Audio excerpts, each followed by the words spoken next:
So, criminal justice system, CJS, which is often referred to. Can you give us, you told us about the team size, can you give us like the journey that you go on with the affected other and the addict? So that's pretty much from, you mentioned earlier, the point of arrest to sentencing. Is it, and beyond? Can you talk us through that journey? Yeah. So as I say, this was set up really. So GamLEARN is a relatively small charity in comparison with most. We do have over 400 members, and we involve them in lots of lived experience, research projects and things that we put on, and training. Yeah. We have Matt Gaskill come in and deliver his training, Addiction by Design. If you haven't done that, I would definitely recommend it. But alongside that, we have set up the CJS support, which was first thought of with Tony and Reese, as Reese, my colleague, went to prison after committing crime to fund his gambling addiction. And he had already been, I think, a good 18 months, maybe more, so forgive me, Reese, I think it is more than that, in recovery prior to being sentenced. Why incarcerate somebody when there is no recovery resources within the prison system currently? So there's nothing. There should be, and we're working on that, trust me. So what happens is, so alongside the service we provide, we also deliver a CPD accredited course to those professionals working within the criminal justice. So far we've delivered to Wales Probation, Durham Police. Yeah, so we've delivered to over 178 professionals right across the criminal justice system. So probation in Northern Ireland, Wales. We're going back to Wales, which is great. All over. All over. And it's amazing because often what we find is it's the first time any of them are having any training around gambling-related harm. Yet there's lots of training around substance misuse, which I don't have a problem with, don't get me wrong. But the comparison between the two and the support provided is just, you know, you Miles can't, apart. it's awful. Yeah. But what's really positive is after receiving our training, they are able to ask the question. Yeah. Because that's the big thing. That's the big thing for me. Are you asking the question? And if not, why not? And when we went to Northern Ireland particularly, they'd never even heard of the term affected other. Can you believe that? And they were sharing stories with us about people that they are supporting that have committed crime completely due to their gambling addiction, but just couldn't do anything because there's no services. They've got GA, but it's located in Northern Ireland, as you can understand. And so what I'm trying to do is get people to ask the question and keep asking it. You know, is gambling negatively impacting your life? Are you spending money on gambling that you can't afford? And before I go on, there's something I want to say is that during the training, and I know I've mentioned 5.5 million here today, it's not about the money. In training, we mention amounts. Gambling harm can be £20. If that is negatively impacting your life, your home, it is prevented. If you're spending your benefits, if you can't feed your children, if you can't put money on your electric, that's gambling harm. Yep.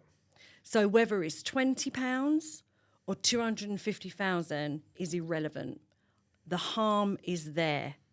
And it infuriates me when I see people go, oh, I lost 250 grand to my gambling addiction and blah, blah, because that can actually make people think, oh, well, hang on a minute, I'm only doing 60 quid a week. Yeah. So I'm not in that category. That's harmful in itself to me. Yeah. So I just, you know, harm is harm. Seen lots of that in regards to, oh, well, I'm not as bad as them. But it's just yet. It's like, it's going to go that way. But if £20 is negatively impacting your household, that's gambling harm. Yeah. And not even the household. If I think when I was at college and first started gambling, or probably university is a better example, As soon as I got that first phase of the student loan come through, that was all gone within a day. Sorry, a month. Any wages I had gone. So even though that wasn't a substantial amount of money, it still harmed me because I was having to either rob money off my mum to buy lunch, or to ask to borrow money off mates or take a payday loan out. So even when I was at 18, I was being harmed by gambling, but I had no idea. So yeah, and what you said there is, I'm delighted you've said that, because the two aims for our education stuff with Against the Odds is not to tell people not to gamble. We've got two goals. Number one is to help students identify the transition of social gambling to gambling-related harm and what the early signs look like. And number two is having the confidence in yourself to open up about issues at the earliest possible stage. So if you look at the statistics around people talking about gambling, only 2 in 10 are comfortable talking about their gambling addiction. And I think a lot of that is on the stigma that comes with being a gambling addict, still because of the lack of understanding around gambling addiction. So if you can feel comfortable approaching someone and saying at 19, 20 years of age, you haven't been coming out recently, you've got a job and you don't seem to have much money, you've gone a bit introvert compared to if you can spot these early signs, and there's 10, 12 of them that we discuss, and you feel confident saying to that person, boy or girl, is if they're a friend, are you gambling too much? You're comfortable approaching the situation confidentially, you might get an answer out of that person where you can then go and help. And that's what we're about. Yeah. So it ties in nicely with what you've just said there, Absolutely, to be honest. because you would, if you were going out, and I suppose, you know, that whole kind of studenty thing, that if every time you were going out, one of your friends was getting absolutely bladdered and that was affecting and impacting his studies negatively or whatever, eventually you as a group, I would imagine, I'd like to think, would say, are you all right, mate? Yeah. Like, is everything, are you struggling a bit? Are you, you know, is there something going, you know, because again, going back to what I said earlier, there is a different, you know, people present differently with a substance misuse. So it's really good that you are doing that. So asking the question is important. And it's as simple as that. Yep. You know, I mean, and we went up to Scotland recently to do some work with the Simon community who look after people that are homeless, facing homelessness. And they are dealing mainly with substance misuse. And it was such a privilege. It's a charity that's incredibly close to my heart, obviously for obvious reasons. Whilst we were there, we delivered a little bit to their staff. And do you know what they did? Before we even left that building, they went and changed their paperwork to ask that question to their service users. And for me, Delighted. that was that just, to me, that was everything. That they now had, they had the confidence to say, you know, are you also gambling? Because a lot of people are using scratch cards and things to then win money to go and buy alcohol. Yeah.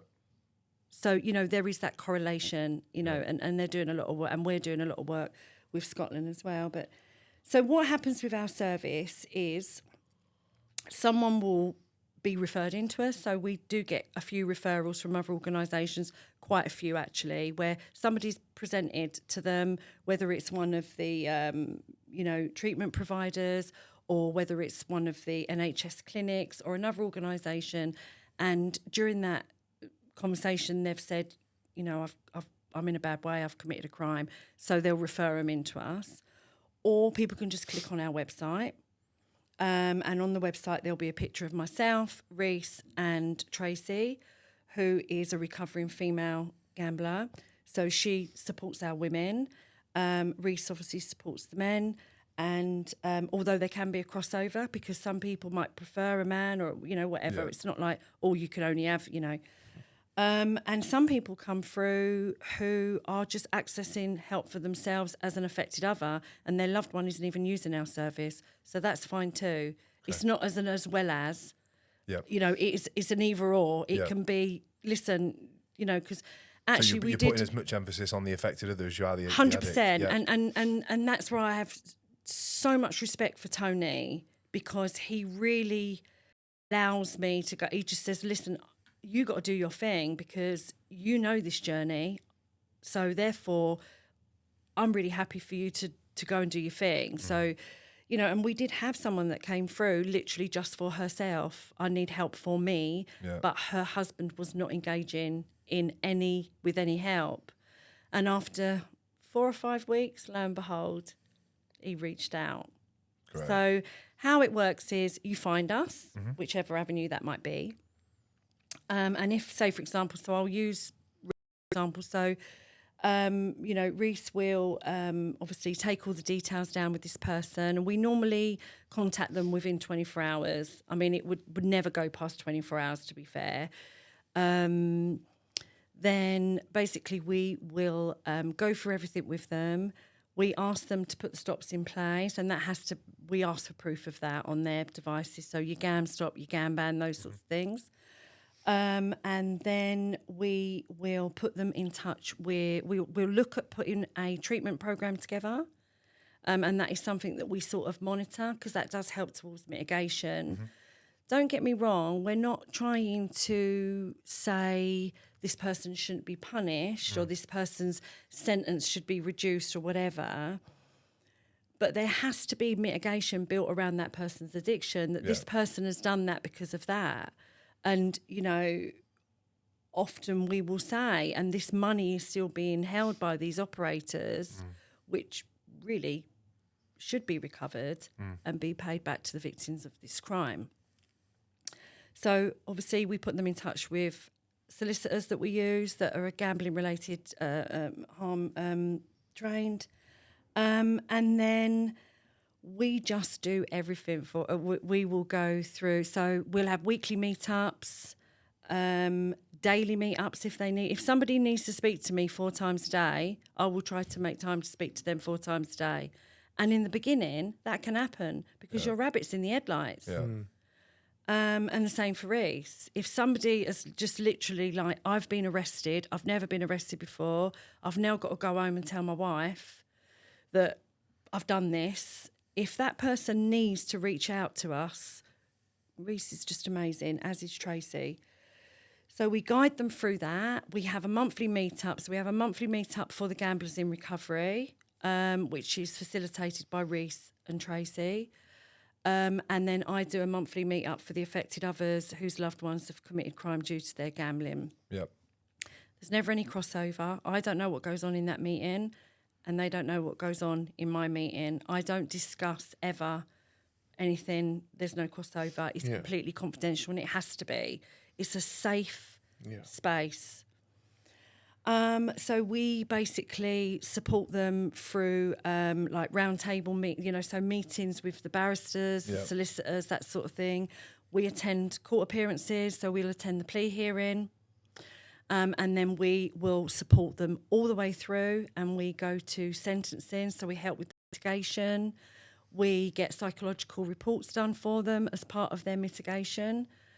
And we go to every court appearance and beyond sentencing. Whether that's a suspended sentence, then obviously we will help them through that. Yep.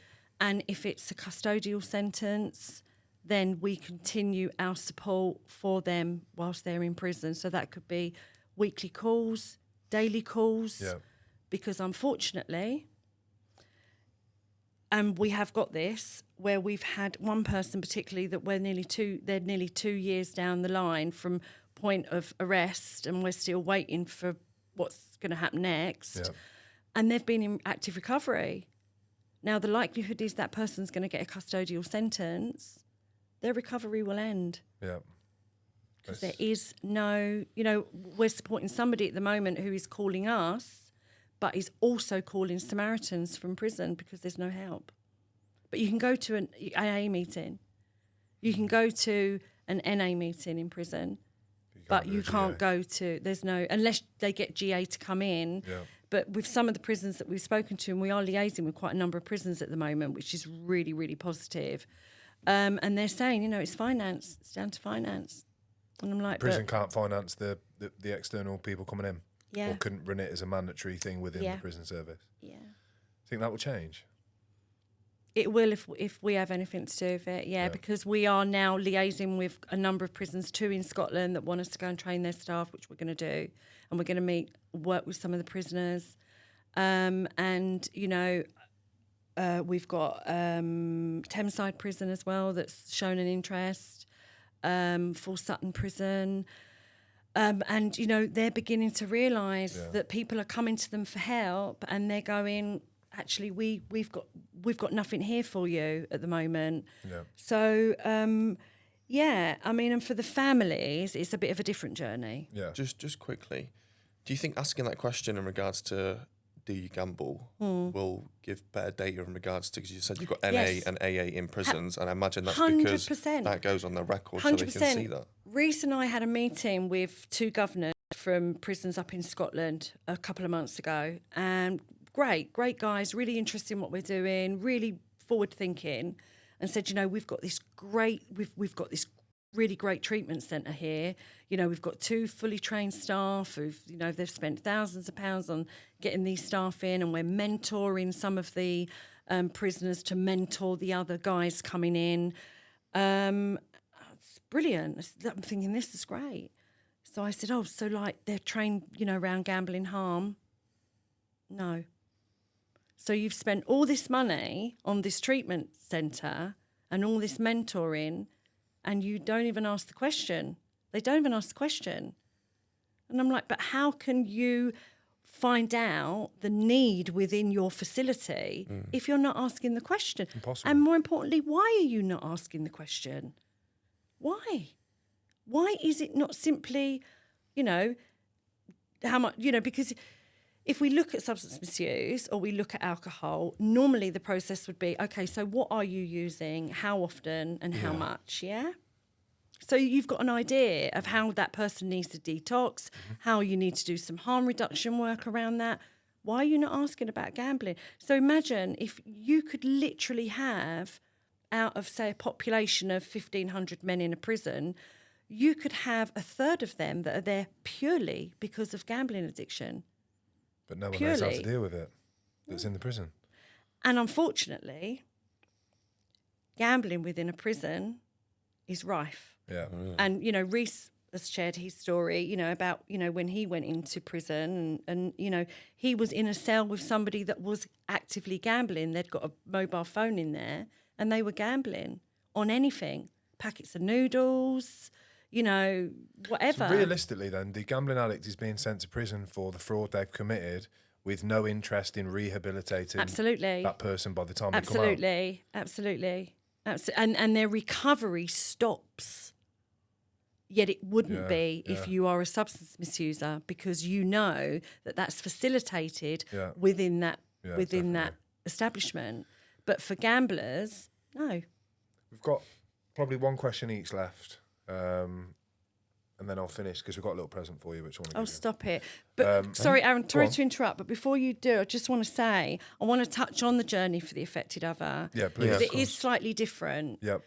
So my role is to support the families in whichever way that might be, bearing in mind they're being faced with losing their home, a lot of them, due to the POCA, okay? Yeah. Whereas, as I say before, if, you know, that money was you know, recovered and paid back, that would have some impact. Yeah. So I'll liaise with housing if I need to. I liaise with food banks. I will liaise with prison visitor centres to see what they have on to support the families. Because bearing in mind, everybody that I am supporting currently, their loved ones never committed a crime. None of them have never stepped inside a prison. And it's not a nice experience. So it's your role to prepare them for that then as well, I suppose, Yeah. I mean, and I would even go to the first visit if that would help. And so I'm making a lot of those connections for them. Yeah. And, you know, even things like power of attorney. You know, if all your, you know, if you need to access money or whatever, I mean, obviously in a lot of cases, people were supporting, all their assets are frozen currently. But for some of them, that gets undone and blah, blah, and but if that account happens to be in your loved one's name, you need to get a power of attorney so you can access that. And people don't think of these things. And things like reduction of council tax, filling out benefits, I do all of that. Right. So we go through that whole support, whatever they need. To make the process I will go off and find, and if I haven't got it, I'll go off and find it. Yeah. You know, so I do a lot of sourcing of who's in what area and what I can. So I'll liaise with that prison. What have you got here? Are you gambling harm? Do you understand? No. Well, can I send you some stuff?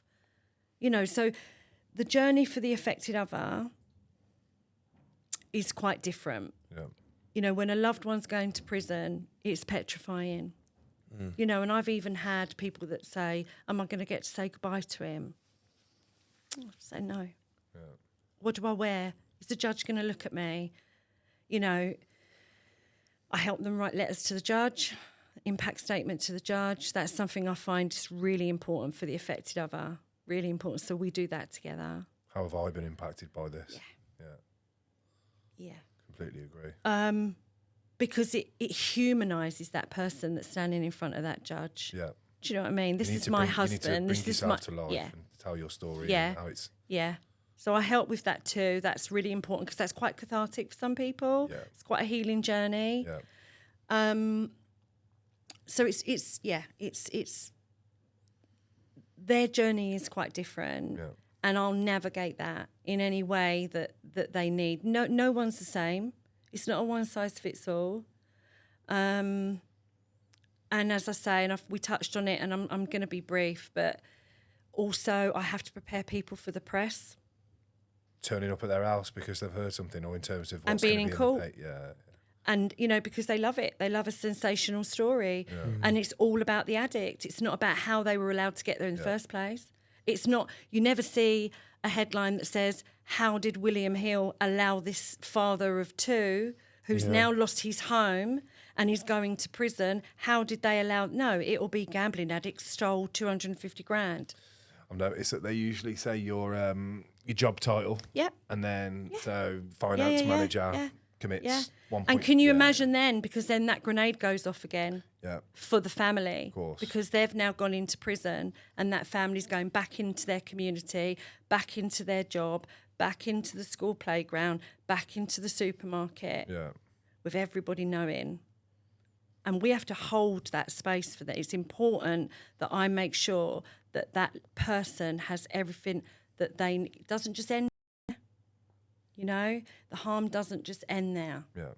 And that needs to be known. Yeah. It's really important. I'm glad you did take us through that journey of the affected other, because it is important. I think my last question to you is, and I hate it when people ask me this when I do podcasts or things. Got a feeling I know what you're going to ask. But I think it's a big one given everything you've been through. And okay.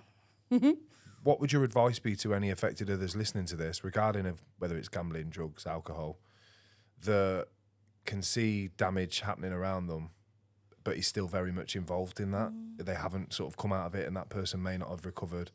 What would your advice be to that person in terms of getting help for themselves or for the person that is the addict? Do exactly that. Get help for yourself. Yeah. Okay. If that means just typing in online, you know, help for loved one gambling addict, whatever it might be, something will come up. Okay. Access that help with you in mind. You cannot force someone into recovery. You can't, that old cliche is it, you can lead a horse to water, but you can't make it drink. Yeah. It's very difficult being an affected other of a loved one that's still in active addiction. However, working on yourself is imperative because you are an integral part of that person's eventual recovery. If I, you know, again, sorry, probably could use a different analogy, but if I had £1 for every time someone said, do you know what, Tracy, if it wasn't for my mum, if it wasn't for my wife, if it wasn't for myself, I wouldn't be here today. Yeah. So remember that you are important. Your health, your well-being is important. You are an imperative part of this journey. Work on yourself and hope that they will get there at some point. You are powerless over their addiction. You are not powerless over how you deal with it and how you look after yourself. And so I would say to anyone, you're not on your own. It is dark, it's lonely, it's scary, it's exhausting and it's overwhelming. But please, if there's anyone out there that can relate to my story in any way, even if it's not about gambling, even if it is they've got a loved one that's got a substance misuse, that's fine too. I'm happy for them to reach out to me. I may be the person that can point them in the right direction. I don't have all the answers. I don't have a magic wand. I'm just me. Yeah. You've summarised the exact reason I wanted you on the podcast in about 90 seconds there. But you're not of alone. Yeah, that's the message that I wanted to get across, and it's why I wanted to get you on, because I think it's really important that people hear that. And it's not just gambling, as you said, it's addiction across the spectrum, whatever that is. There will be people listening to this that are impacted by loved ones having separate addictions or other issues. So yeah, for me, it was really important to ask you that question, and thank you for your answer. Thank you. Just thanks. It's so important for guys like you to, because you are doing what you're doing and the work you're doing is absolutely amazing. Hence, I reached out to you because I just thought I really like what you're doing and I'm not blowing smoke up your ass. And it just got me to thinking, what about all those young, impressionable, what about their families? Yep. And it's important to remember them. Their families. And we've both had affected others in our family from our addictions. Of course you have, and absolutely. Just like you said about I wouldn't be here without my mum kind of thing. There It's you go. definitely my mum for me. And who was there for mum? And his mum's still working through that. So. It's like the harm, I was delivering training in Northern Ireland and a lady made herself known to me and I supported her. But her harm was from a previous relationship, like 15 years previous. They were no longer together. But suddenly it came back because she could relate to what we were talking about. And she said, I just parked it and now I need help. And I'm like, absolutely, happy days. Like, come on, what do you need? What's it look like? Let's do it. And I'm still supporting her now. So, we'll have a little check-in and I've been able to, sort of navigate some help for her. And that harm, it's great that we see you getting well. It's all that we want. Yeah. Trust me, it is. And I understand how difficult every day is. I do really respect that.